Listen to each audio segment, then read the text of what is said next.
live from New York City with possibly the shittiest summer we could ever be having. Oh my God. It's Can I? this thing, like, Can I where's just the say sun? something? Show 150, blah, blah, blah, blah. Yeah. Okay. Do you remember when we were kids, summer was like, yay, summer, no Summer, school. let me I just can tell- play outside. New York summers was sunny. No, but it it's was the world. amazing. It's We went to 110 degrees in but parts with of no Italy. right. But at least everywhere else, the sun is out. I don't care about the sun. I care about the fact that people are dying. Yeah, but it has been literally since June. We get like 2 days of sun and just gray and rain. Summer used to be fun and escape, and now summer is like a health hazard. Don't go outside. Listen, there are aliens. There's objects washing up on beaches in Australia. There's all kinds of madness.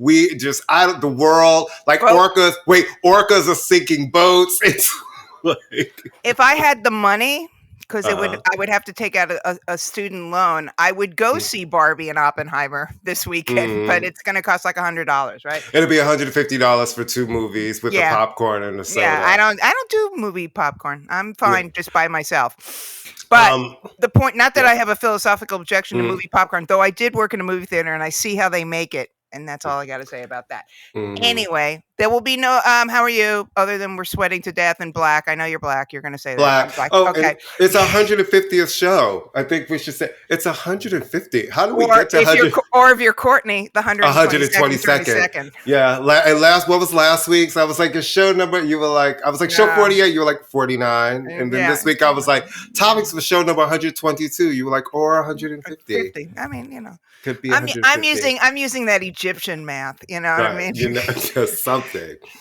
Anyway, so actors are on strike and writers are on strike. Good. Listen, pay the people. I am tired of greedy people first of all, let's wrap it into the fact that this is indicative of a bigger movement that is going around. Like, workers are tired. We are all tired. You bust your ass, you bust your ass, you bust your ass. It's like, and people aren't even trying to say, can we be rich? They're like, can we just have a living fucking wage? Yeah, they just want to not have to have two. When someone who, I'm sorry, but when someone who was on a hit show like Orange is the New Black, which helped to make Netflix, which helped establish, that was the show, right? Like that was one of the big ones. When some of the B characters on that show who were on the show are saying, I had to work another job while I'm on a hit TV show? Really? That you guys keep wanting to tell us is number one around the world and we're in 160 something countries. And somebody's residual check is $27. Oh, I'm sorry. Did you see the one for 3 cents from someone from Reservation Dogs? No, listen. 3 cents. I have a lot of friends that work in that industry. I've seen residual checks. Friends who are just like, this is from when I did this, and it'll be like $2.25. This one, oh, here's a big one. I got $13. Right. You know what I mean? It's kind of crazy. I mean, most people who have a brain in their head, who are the people who listen to our show, know that it's like actors. It's the 1% of the 1% of the 1% who are the Ryan Goslings and the Meryl Streeps and the Tom Cruises. That's what, and it's mainly the men. Okay, so that's number one. So most actors are working actors. They do the Law and Orders. They do the little bit parts. They have a show and then they don't work for years. They do theater. They do everything to keep food on the table and to keep their craft going. So these are not rich people trying to get richer, but it's like music. We've talked about this. The technology has not kept up with the pay scale, or the pay scale has not kept up with the technology. Same thing with Spotify. It's the same. Except that a musician... Snoop Dogg said that shit, right? He said, how could I have 1 billion streams a song and not get $1 million? Is it so 1 billion streams and I don't even get $1 million, but you're screaming I have 1 billion? Like, that's another... Listen, I tell people all the time, a lot of the artists that you see singing and rapping and they be flashing a lot of shit, people don't have money like you think. It is not what everyone thinks. Yeah, well, that's part of the whole selling of the bill of goods, and we'll go into that when we talk about this racist KKK crooner Jason Aldean selling a false image all the time. I mean, that's pop music. Part of pop music is nobody wants to actually see somebody who looks like they work at Kmart singing Right. about working at Kmart. They want Right. to see somebody who looks amazing, you Right. know. Well, the elevation, the glow up. You want to see, it's all fantasy, and it's always has. And I love, that's the part about it that I love, the sparkle and the magic. Sparkle and magic. The Rolling Yeah. Stones were not working class. What can a poor boy do? They were middle Right. class. That's fine. But the money, in terms of the actors, the money thing, let them shut down the industry. I mean, that's obviously the only way things get done. I mean, when you can, with a straight face, when these executives can get there and talk, they're making like millions of dollars a day. And then they're raising the fees on all Paramount, or not Paramount, Peacock. Who all of them are raising the fee. Peacock has raised their fees. Nobody watches Peacock. Yeah, well, nobody watches it. I mean, seriously, I'm not trying to be mean. No, but I'm not trying to be shady. Yeah. I've never had a conversation with a friend. Anybody, being like, I think there's 2 shows on Peacock that people are interested in. I can't even think of one of them. But they're raising fees. They're cutting people off of Netflix. I mean, it's just, come on. And then what they're doing, and then 1 and 2 companies is buying up they're consolidating everything. Right. And first of all, then they try to talk about streaming revenue. It's like, well, you don't give anybody numbers, so we don't know what the revenue is. You guys are lying. And I don't want to hear from people who can tell everybody else that there's no money. But then when you fire people, you're firing people and they're walking away with like 50 million, 70 million, and all of this money. Like, you're liars. Support unions. And this is labor across the board, because we're really seeing at a lot of different level, people are tired of being the working poor in this country. You should not work the way people work and still not be able to afford your life. So and let's pay people. Let's pay teachers. Yeah. Let's pay nurses. Well, what they do to teachers, to me, is just, don't even. It's outrageous. I always talk to you about that when I see how many classes you have at different schools to try. I am like, you should be able to be at one school and have a salary that is great. You should not have you should not have to have courses at this university, courses at this college, courses. It's kind of like it's the whole story. We'll have. It's mind blowing, right? No, it's really crazy. This country is ridiculous. It's crazy. Absolutely and then you see that certain level of people that make so much money fighting to protect that at all costs. The greed is just wow. Which is part of the reason why we have weather the way we have now, because if these people weren't trying to protect their interests, we could maybe have environmental protection. But, because Republicans seem to think that their cities aren't going to blow up and die. But anyway. Like, they don't even care. Like, Texas, people are dying in Texas, and they're just like, whatever. This isn't an issue. This is not an issue. Whatever. Or what did Ron DeSantis tell the people as all the insurance companies are leaving Florida? Well, they'll be back after hurricane season. Yeah. Sir. And on that note. All right. So I don't know if you heard. I don't know. I know you've had Milan Farmer has added an extra date to the Stade de France in October of 2024. I don't know if you've heard, but it's the 50th anniversary of hip hop. It's been kept very quiet. It's been very quiet. I kind of thought something might have been going on. Quiet, I Courtney. wasn't sure. I was like, it's only something that it seems to be that everybody and their mother is trying to cash in with the same 5 acts, because hip hop is 5 acts. Well, no, I mean, can we see an exhibition about the DJs? Because didn't DJs kind of start this whole situation? It's not as interesting visually. That's the problem. It's the visuals. I get that, but there's so much going on, right? And it's the 50th anniversary. You got to really talk about there's exhibitions everywhere. There are some exhibitions to DJs. I saw something recently. There was something with Theodore, I think. Obviously, Kool Herc is being inducted into the Rock and Roll Fame. That's major. He is the first DJ to get the official. I mean, that's a major, major thing, to be acknowledged as a quote unquote non-musician, as a pioneer. But the reason we're bringing it up, other than it's like gotten to the point where I'm hip hop parade into a stupor at this point, the New York Public Library and the Brooklyn Public Library have, which are 2 separate libraries, because New York has 2 separate library systems. The New York Public Library, which is the one with the lions outside Fifth Avenue. They have a special hip hop parade thing going on, an exhibit, and then there's commemorative library cards, I'm all in favor of people. Listen, if it gets you to a library, I'm the daughter of a librarian. I love libraries are the best. Every time they talk about Schomburg cutting has one too, and they have Schomburg, a special card. A couple of the Queens libraries have they have cards. some. Ralph McDaniels has been out there, and then the Brooklyn Public Library. Now I was out of town when this happened, and here's where the problem with the Brooklyn Public Library is, because it's Jay-Z, so there always has to be some complicating factor. The Brooklyn Public Library, which I did not know that libraries are nonprofits. They're not government. They're government. They're run by the government, but they're also nonprofits. So they have to obviously do their own fundraising, and I always give money to the library. Yeah. And so the Brooklyn Public Library had covered the outside of the main branch, which is in Grand Army Plaza, which beautiful building. It's a beautiful building. All the Brooklyn libraries are actually really well. Actually, a lot of the libraries, and they've been really refurbishing. Well, a lot of them were designed by Andrew Carnegie. I mean, they're beautiful buildings. Anyway, they put Jay-Z lyrics, but nobody knew what was going on, and oh my God, what's happening, and blah blah blah. And then they shut the library down for like a day to prepare for this party that allegedly Jay-Z had no idea was going to happen, as if a man who micromanages everything didn't know that his company and the Brooklyn Public Library, which is headed up by the wife of his major business. They're throwing me a party? The Brooklyn Public? All right. So oh my God! I just happened to be in this tux. I was driving by. I just happened to be in Grand Army Plaza. Yeah, my wife just happened to be in town for a show. So I love how she just appears. I love that you don't ever see her driving in and out anywhere. All of a sudden inside, she's there. I'm like, wow. No, they drop her.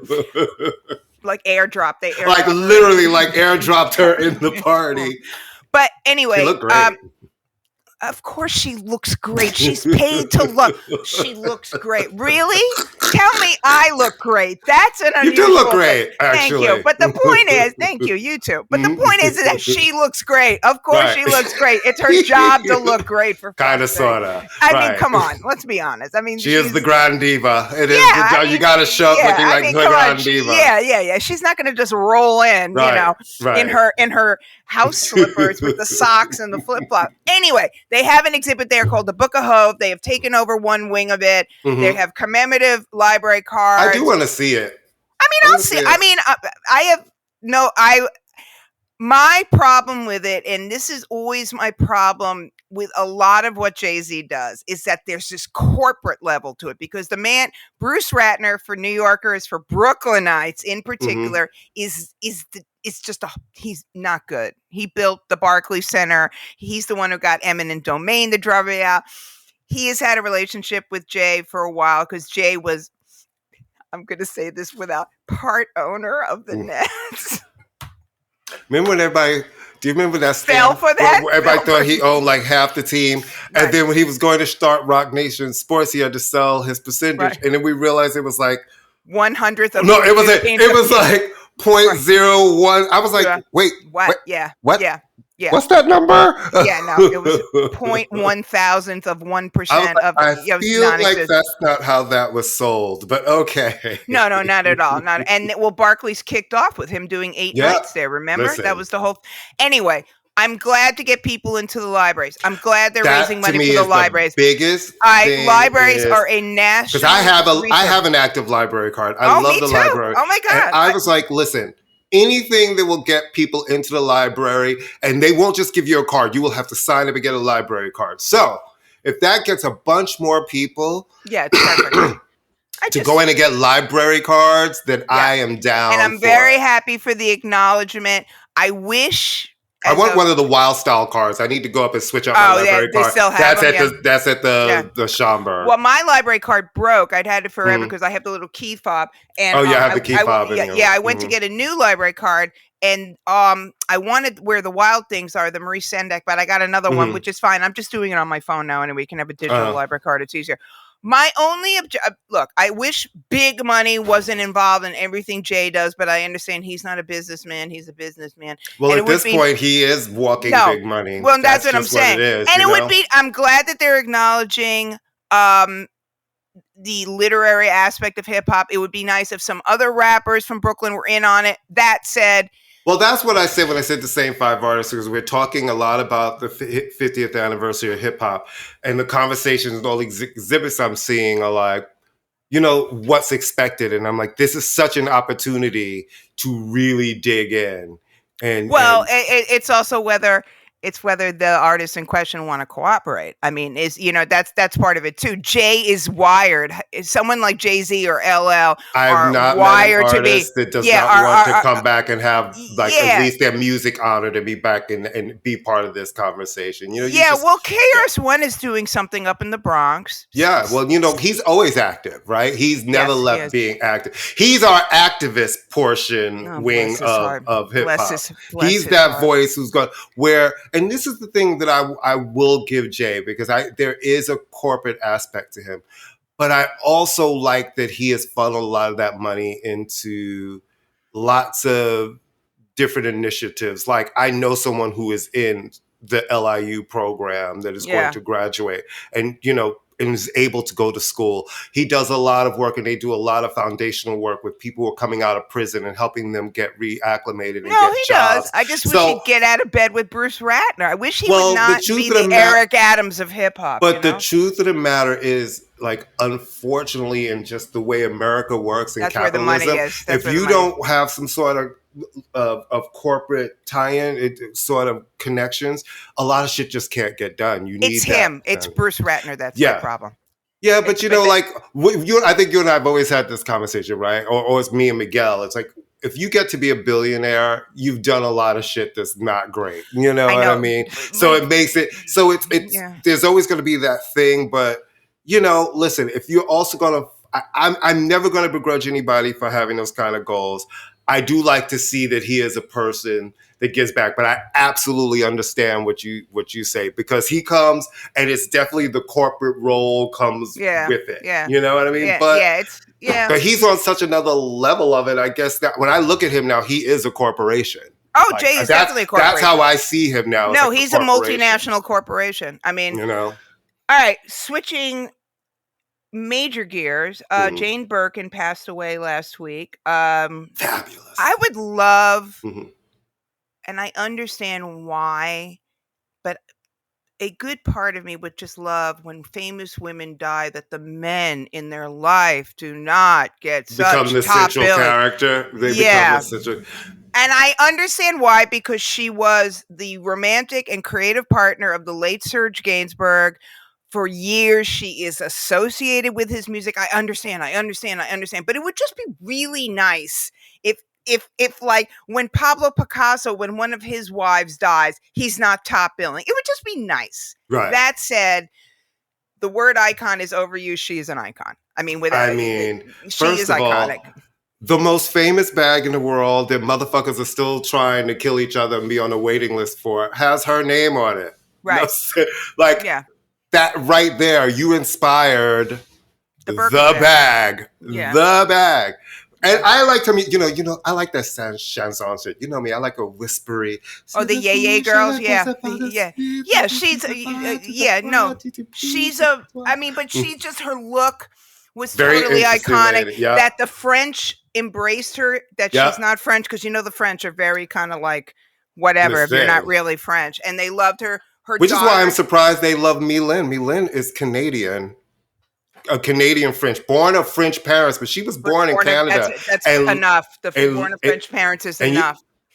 That's enough. As long as she can trace her lineage. They don't always love, because they feel like the was it Quebecois? They really do not. Quebecois. But she was born of French parents. That's enough. Yeah. That's enough of the bloodline there. If she can trace her family back to some sort of French thing, that's fine.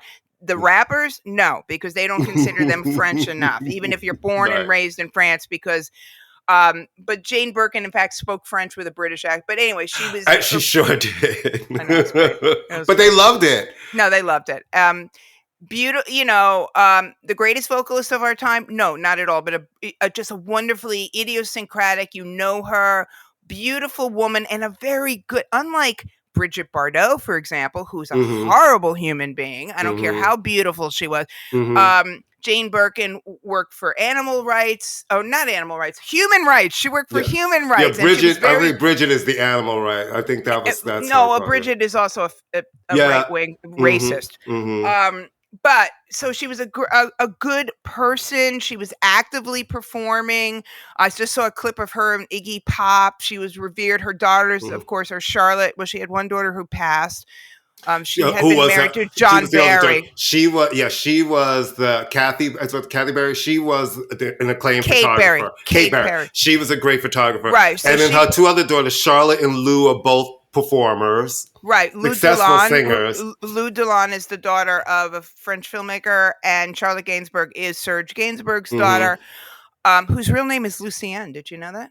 Serge Gainsbourg? That's a stage name, Serge Gainsbourg. His name is Lucien Ginsburg. His name is, he is not Serge Gainsbourg. But anyway, yeah, so it's sad. She's really great performer. Go back and listen to her stuff. Yeah, just that whole kind of era where you didn't have to be traditionally beautiful. You didn't have to be traditionally, but you had style that was your own. She was her own person. Yep. Very much so. Yep. Very much so. Okay, so I watched the Wham documentary last night. I found it. All right, you obviously hate it or love it, so go. I love it. I love it too. Are you kidding? Right, first of all, I loved Wham. Okay. Love Wham. Love George Michael too. I thought that it was great. First of all, it gave me all the feels. It took me right back to a time just young in New York and those songs and just bouncing around and Young Guns and Wham rap and all Club Tropicana. Just really, I mean, I like that it really gave you the story of two, really to me at the heart of it is a story of two friends. You know what I mean? And I loved how they went on the journey. I loved that it showed you really the importance of Andrew, because people always used to be back in the day act like they used to be like he didn't do anything, and it was like actually he did everything. Let me tell you something. This film and I'm sorry, this film is a tribute to the true blue friendship of Andrew Ridgeley. Yep. Because this man kept a secret. He knew that George Michael was gay very early on, and not that it's not that you should get an award for keeping someone safe, but bless him. This is a great movie, but we all know George Michael, and Andrew Ridgeley used to be the butt of the jokes. Yeah, like he was like the teller of the Penn and Teller, you know. But then not realizing that, especially early on, he was selecting that music, and he co-wrote the songs, and all of the outfits and all of that imaging was all him. You know what I mean? So and he was the cute. I'm sorry, he was the cute one. Well, they were both cute. You know what I mean? He was the cute one. But George was the pretty one. George was always pretty. Oh, okay. Well, you're the only person who doesn't feel Andrew Ridgeley is hot. Just like unbelievably good looking. Yeah, but George Michael is gorgeous, and George Michael was. I don't know. Anyway, that's the point of the movie. And then I love that we got to see that the original. It was Shirley and DC Lee, and who was married to Paul Weller for a while. Yeah, for a long time, and had a hit on her own with the song called "See the Day," and then when she left, we got Pepsi, and Pepsi and Shirley went on to have a couple of one solo album and a couple of hits, including songs that were a hit here. One called Heartache, which was a hit in the US and overseas, and Goodbye Stranger. I love Pepsi. It was just wonderful. It was nostalgic. It just brought me back to a time, and it made me feel good to see even how they ended, right? Like Andrew knew, it was like, it's time for him to go on, for George to go on. It was so evident that they were growing up. And the thing about Wham is you could only really be that young doing those songs, having that moment, right? And so it was great to see that they always remained friends, and just the story was told well. I like a documentary like this because, you and I have talked about it. Sometimes when you have a documentary and the subjects are heavily involved, you don't always get the best work, but this was done really, really well. Okay, so Wham was not my era. I was already too old for Wham when they came out, so I viewed them as somewhat corny, to be honest. Yeah. Wham rap is Not a great song. Sorry. But I found it very interesting that they were marketed as socially conscious. That's really interesting to me because that went way over my head. I forgot how many songs Wham had done. I found it really interesting. I had no idea that George Michael went to Muscle Shoals to record the early version of Careless Whisper with Jerry Wexler. That's fascinating that he worked with Jerry Wexler, and that Jerry Wexler, the version that we have is not the Jerry Wexler song. There is some I like the movie a lot. I thought our friend Hugo Burnham raves about it. I felt it did a very good job of representing both of them. The only criticism I've read that I think is valid to an extent is that you had a group with two children of immigrants, and that's an interesting thing to me that they became, it's not really talked about much, not that you have to dwell on it, but that would have been interesting to kind of talk about how did they have to hide that? Obviously George Michael anglicized his name because his Greek name was Greek names are just a lot of vowels and consonants. But I left it thinking, wow, this group was much more substantial than I ever gave him credit for. And George Michael still was a horrible, corny dancer. Sorry. Those outfits were like, my head was exploding. But I was also not the audience. I was not the audience. I loved it because to me, it was just like, I wasn't like a 14-year-old gay boy when they came out. But you cannot deny, I just thought it was a beautiful, and watching how Andrew Ridgeley very graciously said, you know what, you're the one who probably has the star power, even though he was the one with the personality. George Michael was like sort of like an introvert, and Andrew was like, hey, look at me. I just thought that was, and that they ended it at that. They didn't go, they just sort of like a brief Chiron. George Michael went in off to sell more. I will predict, it's not a stretch, that Andrew Ridgeley is involved in the induction at the Rock and Roll Hall of Fame. There is no way that you're going to tell me that it's not going to be Andrew Ridgeley and either Pepsi and Shirley, or Andrew and Shirley, who've been going around doing a lot of and I could see it be the three of them because they're Wham, right? And it's like have we heard, has Kate said whether she's coming or not? I'm telling you, I bet. Who's Kate? Bush. I bet you Kate Bush is coming. Oh, I don't know. Yeah, no, but I just think that George Michael, we have to be fair, George Michael is being inducted, not Wham. But what I'm saying is, after seeing this movie, I know not Wham, but to me it would make most sense because sometimes they have multiple people. It's going to be Andrew, and usually with Andrew is certain things. Big things when it comes to George, like when he was honored at the Brits, it was Andrew, Pepsi, and Shirley who came out and did that introduction. Well, I just think it's a great testimony to the friendship. To me, that's what it's above anything else. It's about a friendship. You know what I mean? It's completely about a friendship that really was like, all right, you're gay, cool, who cares? Right, and it's anyway. You want to sing these songs? Let's practice these. You do it. Let's practice these routines in my bedroom. Yeah, and let's go do it. You do it. Actually, let's take a break. Okay, let's take a quick break, and we will be right back.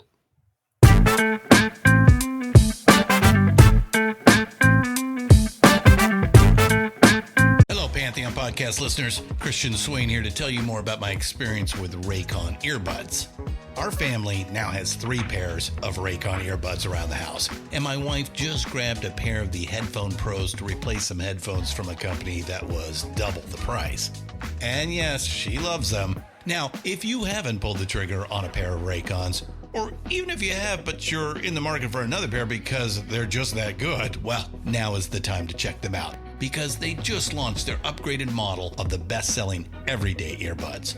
With Raycon's upgraded everyday earbuds, now you also get active noise cancellation, ergonomic design, and multi-point connectivity that lets you pair with 2 devices at once. New quick charge function, 3 customizable sound styles, plus awareness mode. Available in a variety of vibrant new colors to complement any and all skin tones. I even have a pair of earbuds in a cool green color. I have tried just about every earbud known to humankind, and these Raycons are fantastic.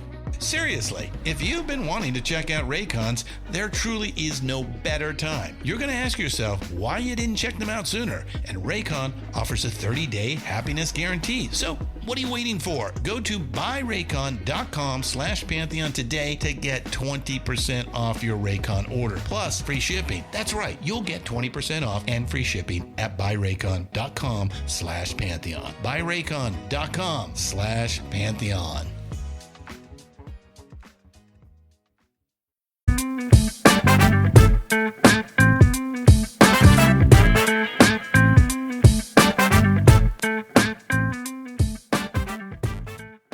And we're back.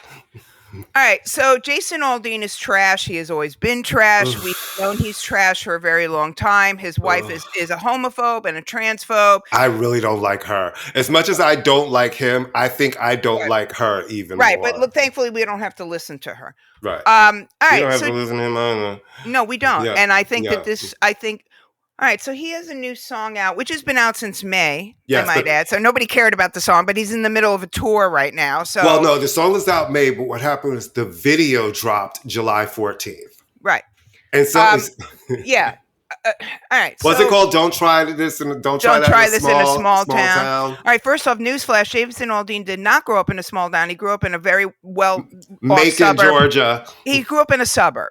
Which is Macon. fine. Yeah, which is fine. No one is saying that you have to be what you are. He didn't write the song, which is even worse in a way because that means he chose. Well, let's talk about what people are accusing this song of being a lynching song, and it's a pro-gun song. What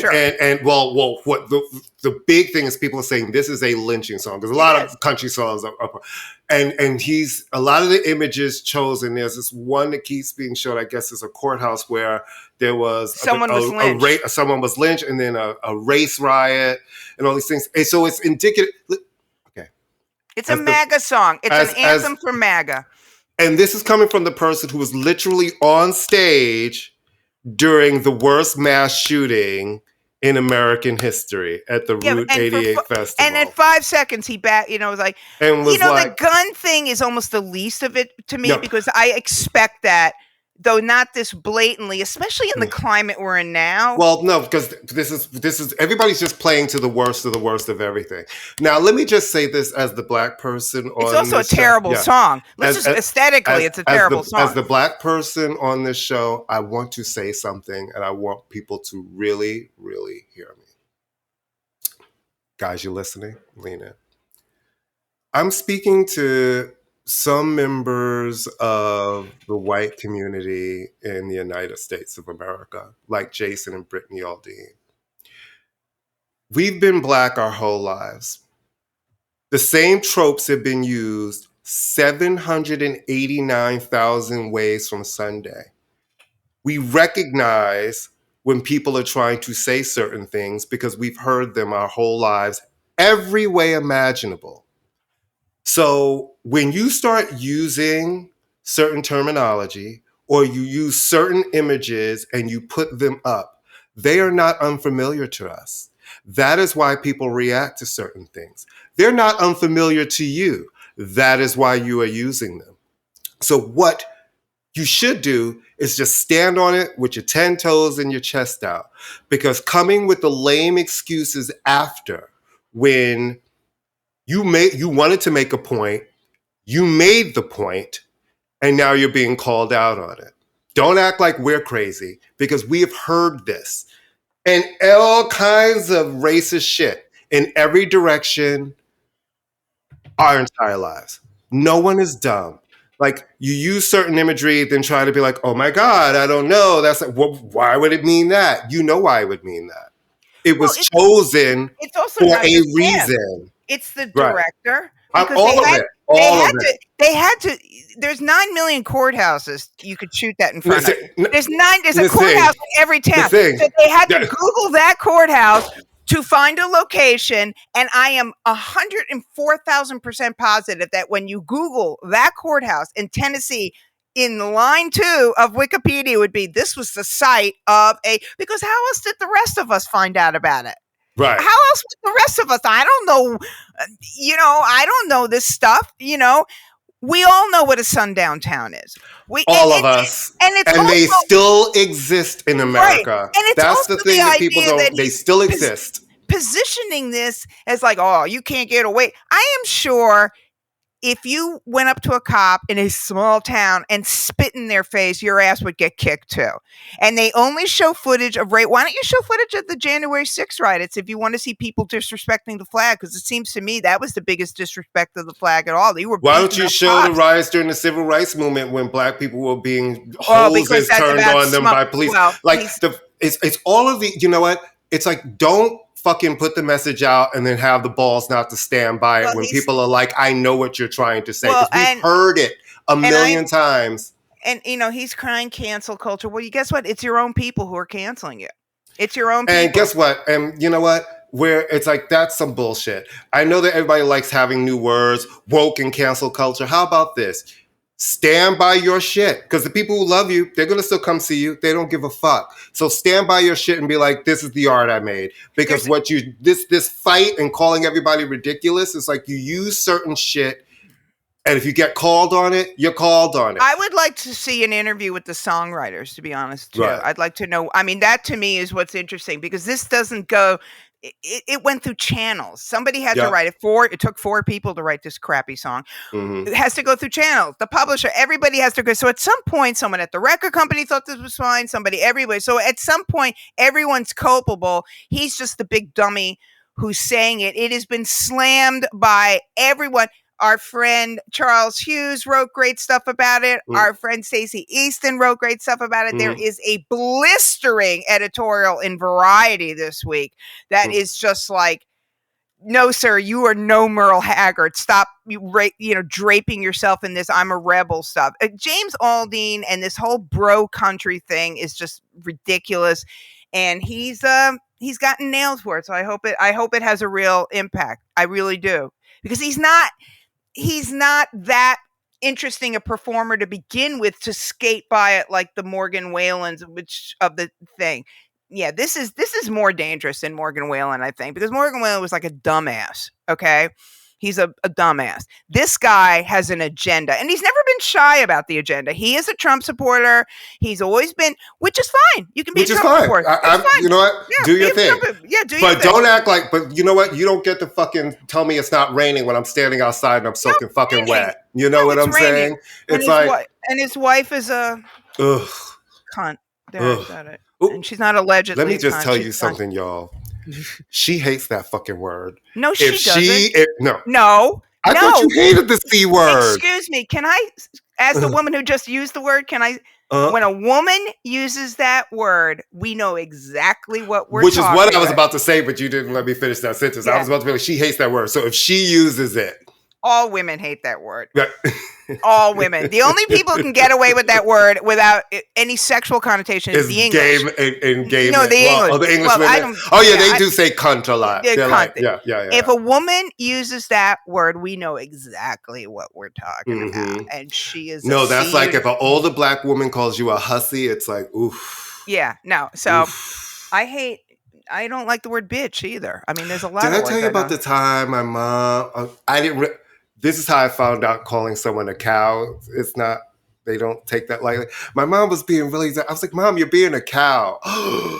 Well, yeah. I did not realize you can't call an older black woman a cow. You shouldn't. You can't call anyone a cow. She hung up on me and would not speak to me for over a week. All right, well, she was right. All right, global citizen. Oh, Miranda Lambert, another person I don't care about. But but let me just say this.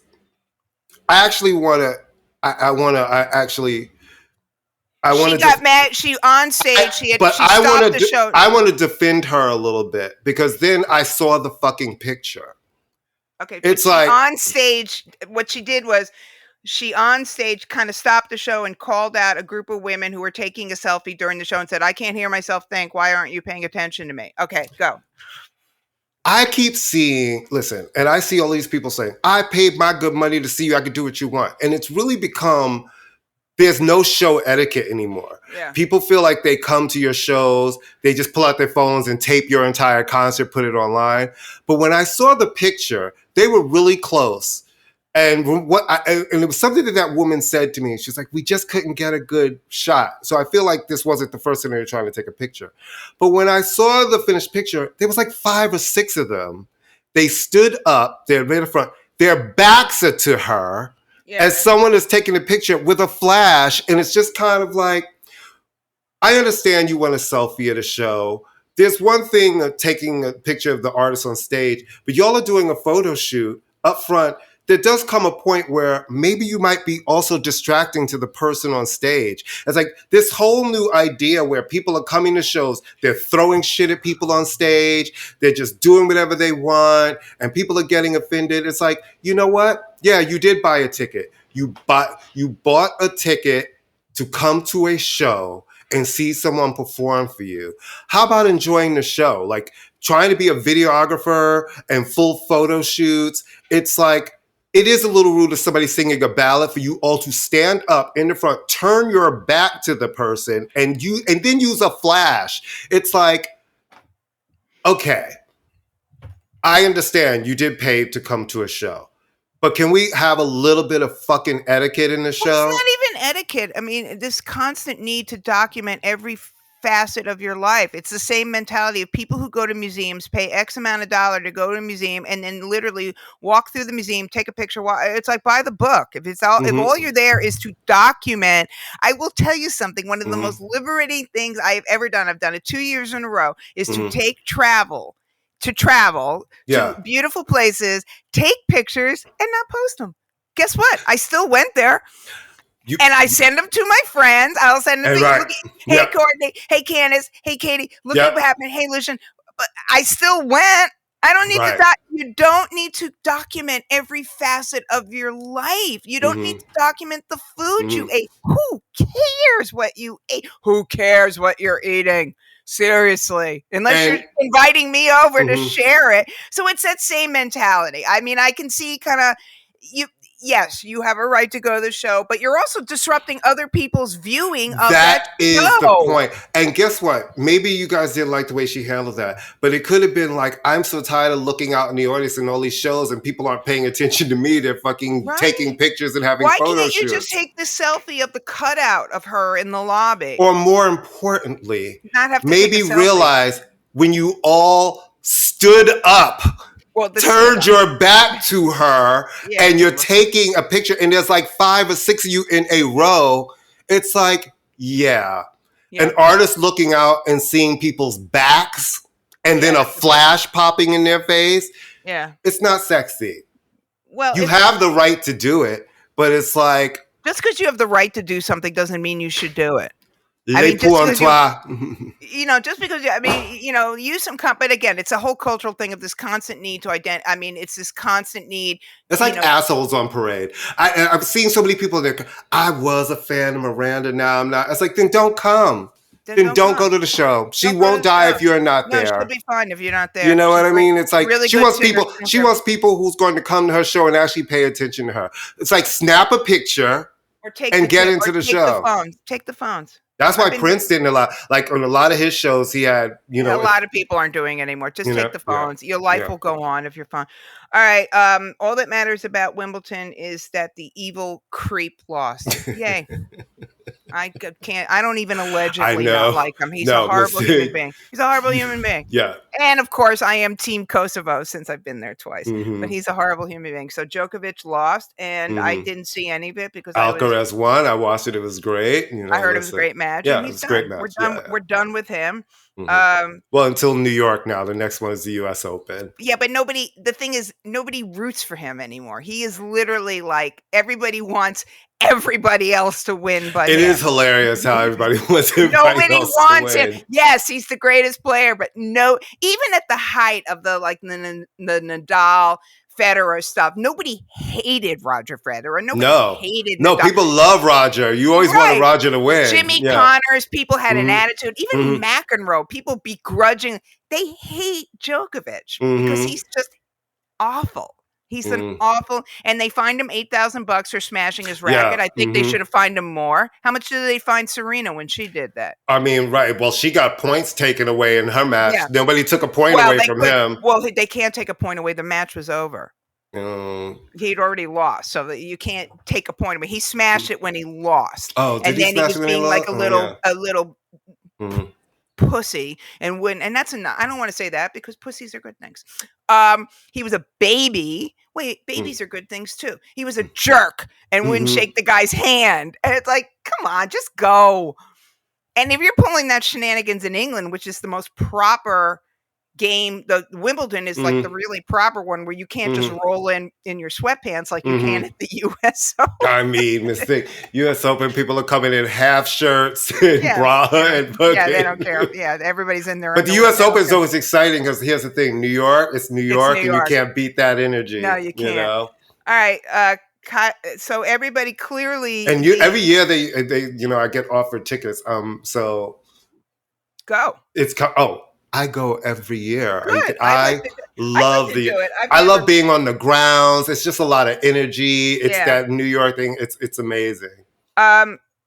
Now, what's really interesting about the Kylie Minogue's going to do a Vegas residency, which is like you could have predicted that. Miss Thing. Yeah, I mean, she is the showgirl. It is like, of course you need to. Of course, what took you so long? Yeah, right? What took you so long? I mean, really, Kylie. Of course you are going to do that, and but what's really interesting, Padam Padam, Song of the Summer, everybody loves it. It's really not like this massive. It's a hit on very select charts. But it's also up to her profile. It's up to her profile. It's up to her profile again, and it was her first #1 hit on the dance electronic streaming song. That's not really a chart. What it is a chart for like stations like KTU, which I listen to sometimes, and Padam Padam is in heavy rotation now, right? But she's never really outside of Can't Get You Out of My Head really brought her back, and that was Fever in 2000, and that album actually came out in the US in 2002. The US is just not her main audience, but it's having success here. And for her, bigger than that, returned her back to prominence on the UK charts. It fell out of the top 10 and it went back into the top 10 last week. So for her main markets, it's great. And for Vegas, for her doing Vegas, evidently it's going to be in a new nightclub that's being built in the Venetian. It's going to be weekends and a greatest hit show. Perfect. That's going to use a lot of technology, and I think that's really smart. And she's also going to go on an arena tour in the UK in 2024. So listen, good for Kylie showing that at 55 as a pop star, you're not just going to push her out into the pasture. And, I'm just happy for her because I've met her. She's a lovely, lovely person. Yeah, she comes off like a nice person. Never really hear anybody saying anything bad about Kylie. There's nothing. Every rock man has been in love with her. She is the teen dream of every cool rock and roll boy. So that's all you need to know about her. If you can get Nick Cave lusting after you, that's all you need about her. That part. Yeah. And Michael Hutchence. Come on. All right, so this next topic, we decided a couple weeks ago, I was on the socials, and the always fabulous writer, raconteur, and comedian, I think he's a comedian, Rob Tannenbaum had posted, and read Rob's stuff whenever you get a chance, and I'm going to, and Nick fan, long-suffering Nick fan. Aren't we all, girl? Big time Nick fan. But anyway. Did you see how mad Evan Fournier is? He is letting it all out in these interviews. I'm not. Anyway, I don't know who that is. Nick. Oh, all right. So was I probably at one point, and I just don't remember. No, but anyway, Rob posted this thing about, can anyone think of second records, sophomore records that came after a big hit record that were viewed as career killers? So we always talk about the sophomore slump, where the expectation is on the artist if you have a big record to come through with your second record, and sometimes there's so much expectation. But this was kind of the way he positioned it was not only a big record, but a record that not only didn't sell as well, but where critics and fans were like, what the hell is this? So people were throwing up names. And then I thought about the second Terrence Trent D'Arby record. And I apologize. I know he has legally changed his name and I can't pronounce it. Isn't it Sandrana Maitreya, right? Isn't that it? Yes.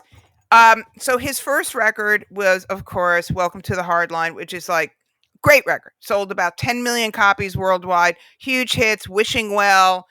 If You Let Me Stay. Sign Your Name. Sign Your Name. Great. MTV. Gorgeous. His image wise and the stupid stuff we said, we'll forget it because all artists say stupid stuff. His second record came in, when did it come? That first record came in 87. And then the second Never Fish Nor Flesh came out and got panned. Absolutely panned, and did not have a hit single and did not sell well. And I thought to myself, how bad could this record have been? Because the first one was great. The third and fourth records are great. First one was 87. Neither Fish Nor Flesh was 89. 89. Okay. Now, I was at Sony for the third. Symphony of Damn. I was there for Symphony of Damn and Vibrator. No, great records. Yeah. No, great record. Mm-hmm. So anyway, I went down and listened to the second record. And you know what?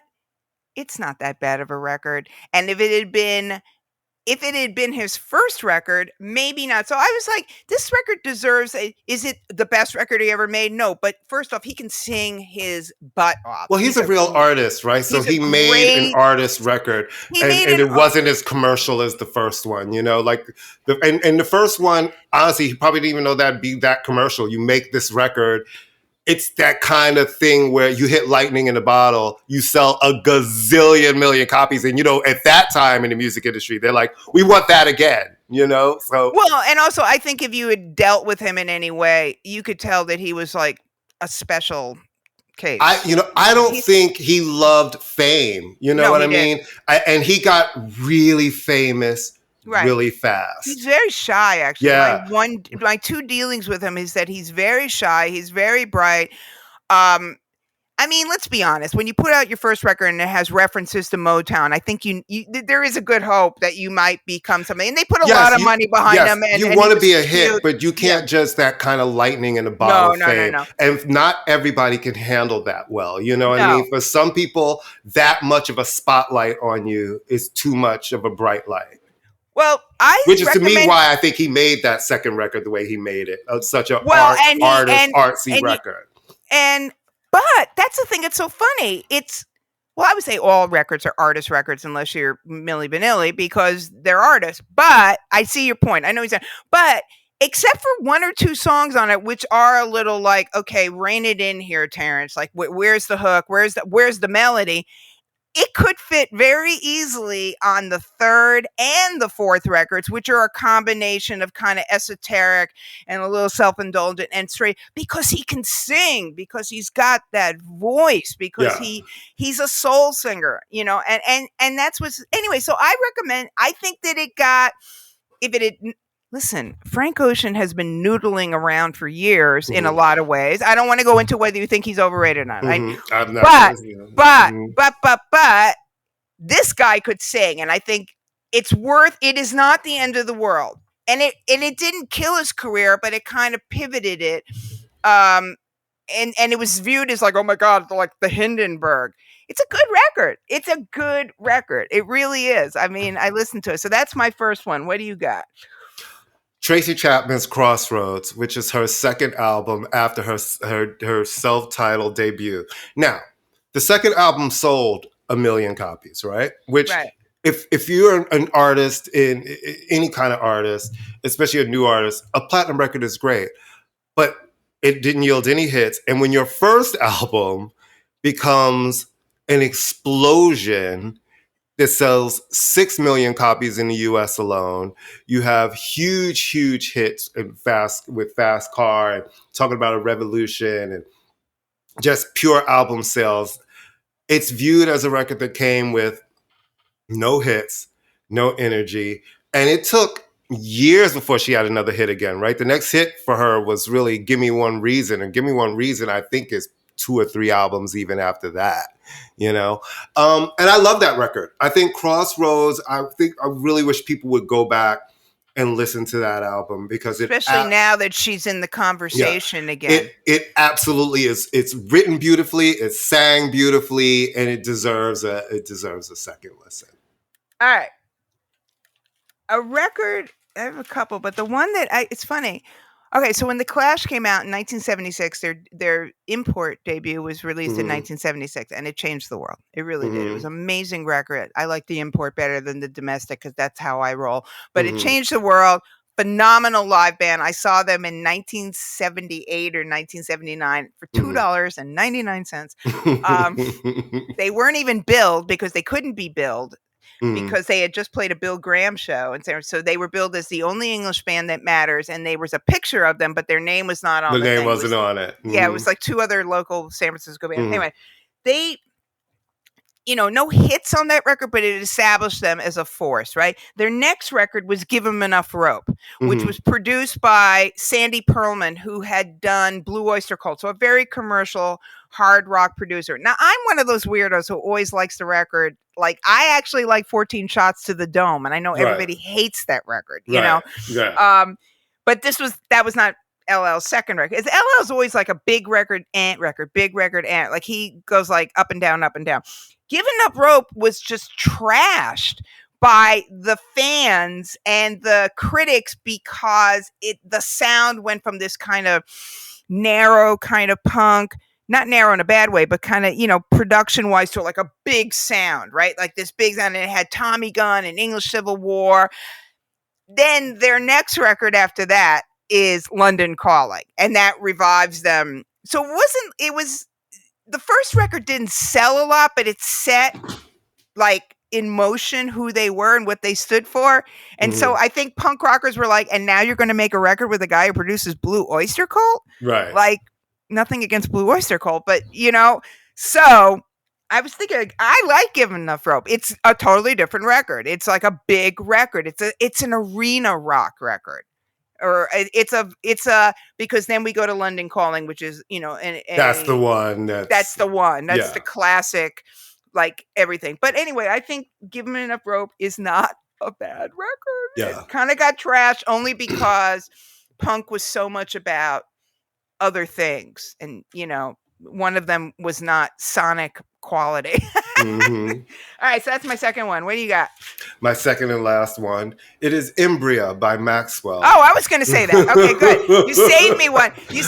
Then I can jump to another one. You saved me one. Good. Embrya. Right.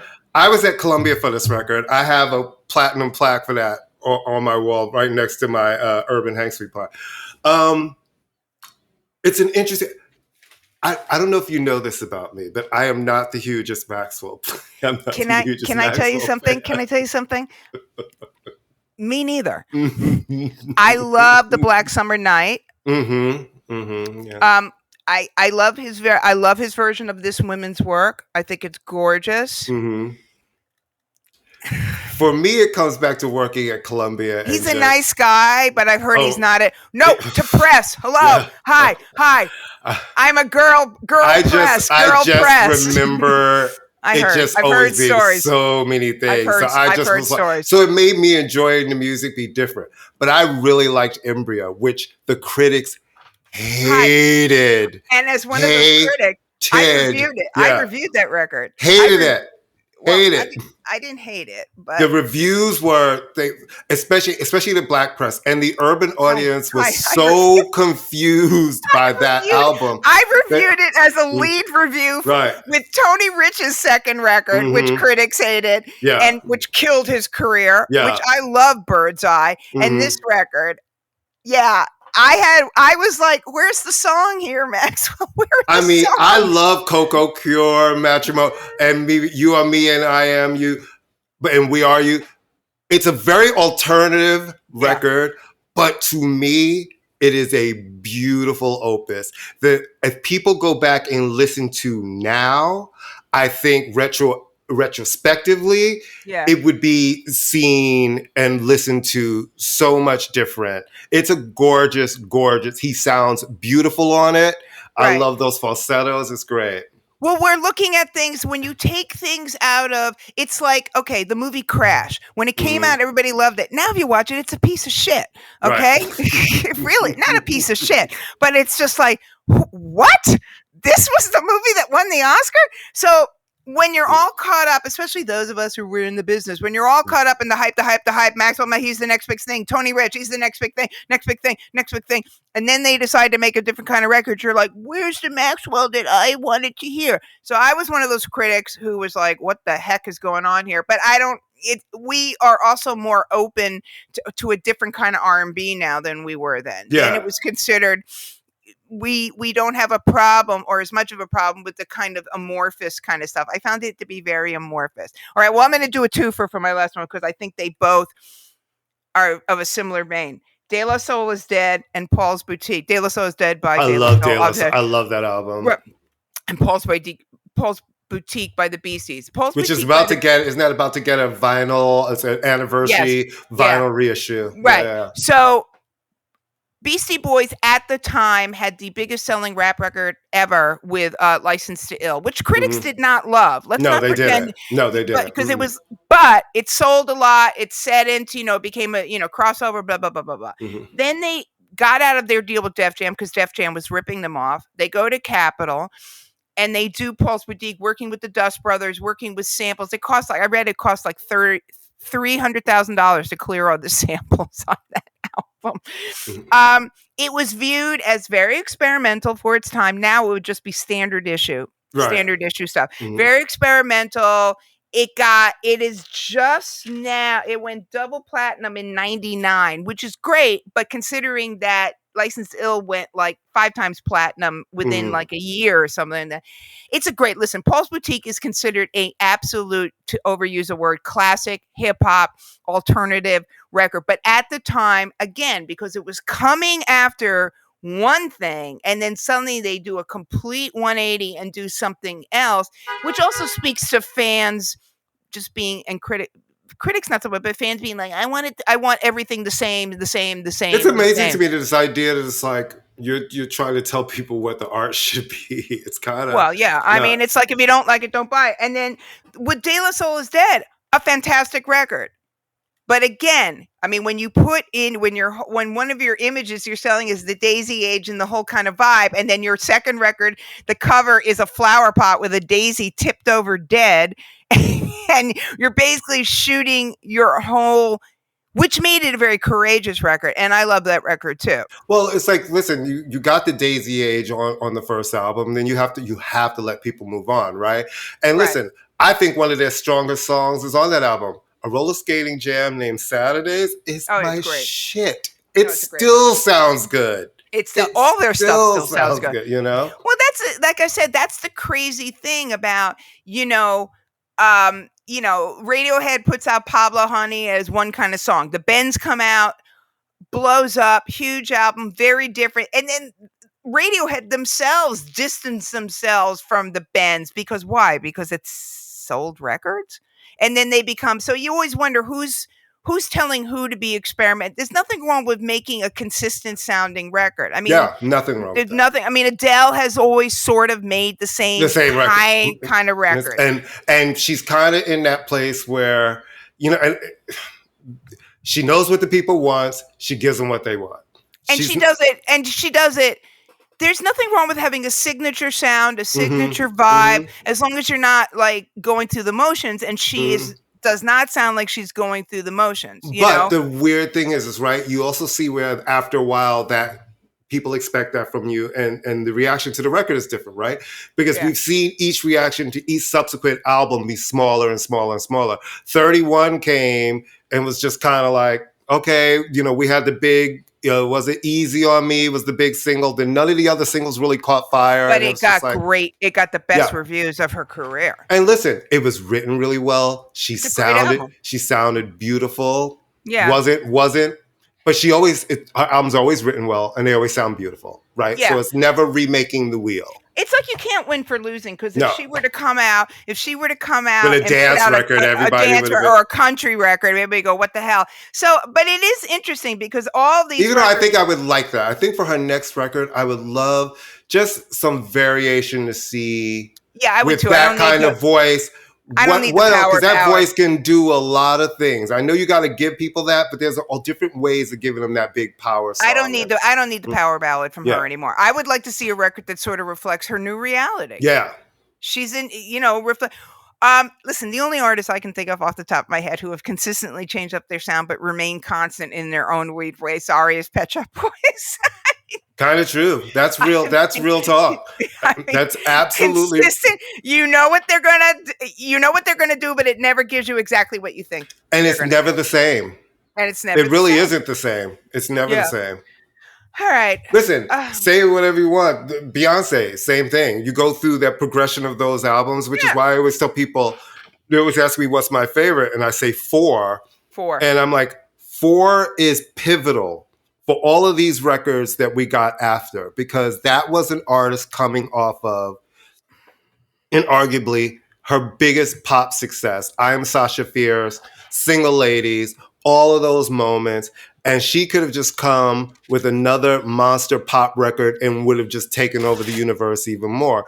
But coming with a record like 4 really said, I'm an artist who's not going to rely on any success that came before. And then I think from 4, you get the 2013 album to Lemonade to Renaissance. So this is a woman who's actually changed her sound up too. And I'm glad a little bit, because when she was doing a lot of the stuff where it was sounding a little too hip-hoppy, I was like, I need you to get back to singing a little more. Well, I hope that people will maybe go back and listen to something, but go back and listen to that Terrence Trent D'Arby and that Maxwell record. And just like, don't listen to it in terms of now that he's not in the conversation, go back and listen to it. That Maxwell record and it's a good cypher record. Maxwell record is a good record for you and your friends sitting around, you're in the backyard, it's a little barbecue, it's evening, y'all are adults, the good wine is out, the good weed is out, there's ribs. Or you're just listening to the record. There's ribs, and then or you're on Metro North coming back from Connecticut. No, it is. You're right. With ribs. No, I went to an agricultural fair, and we'll talk about it next show, up in North Stonington. And I want to tell you, I saw the most beautiful oxen. And after looking at those oxen, anyone who can eat meat is horrible. And that's all I'm going to say. I asked you, did you pet the oxen? And you said you did. I kind of nuzzled his nose. He's so cute. All right. Take us out. You know what the deal is. Thank you. No. In honor of the country trash going on. Okay, that's true. All right, that's true. All right, you know what the deal. Don't give them credit for anything. That's true. Sorry. That's true. Sorry. Okay, you know what the deal is, kids. Thank you for listening to us every week on the Pantheon Podcast Network, where you can find over 60 amazing shows. There's some really good stuff going on Pantheon. I know. There's a Metallica show coming up that's going to be killer. Really exciting stuff. So and us. So, for all of you listening to us through the Pantheon main page and feed, thank you very much. For our day ones, thank you. To everybody new, thank you and welcome.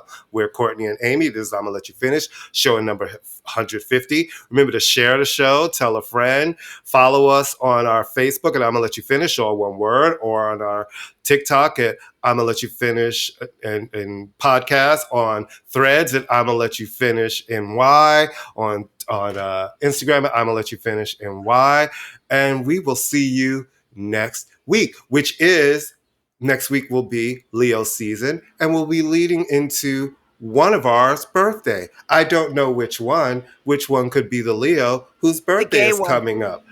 Oh my God, is that me? Pourquoi est la me? unless I decide this totally fucking flip shit up. You know what I mean? And if you decide at this point to become a late life lesbian, I'm going to be like, that's it, we're done. It's too late. Too much work. Yeah, it is, honey. It is so too much work at this point. At this point, you just got to be like, go to the library. We'll see you next week. Bye. Bye.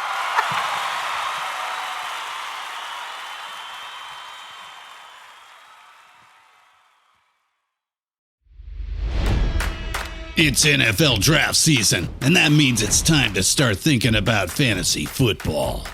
FantasyPoints.com features industry-leading experts and prognosticators using proprietary hand-charted data to help you score more fantasy points. FantasyPoints.com is the place to go for whatever kind of fantasy football you play. Whether you play fantasy football, daily fantasy sports, or do a little bit of everything, Fantasy Points has the meticulously researched content to guide you to victory.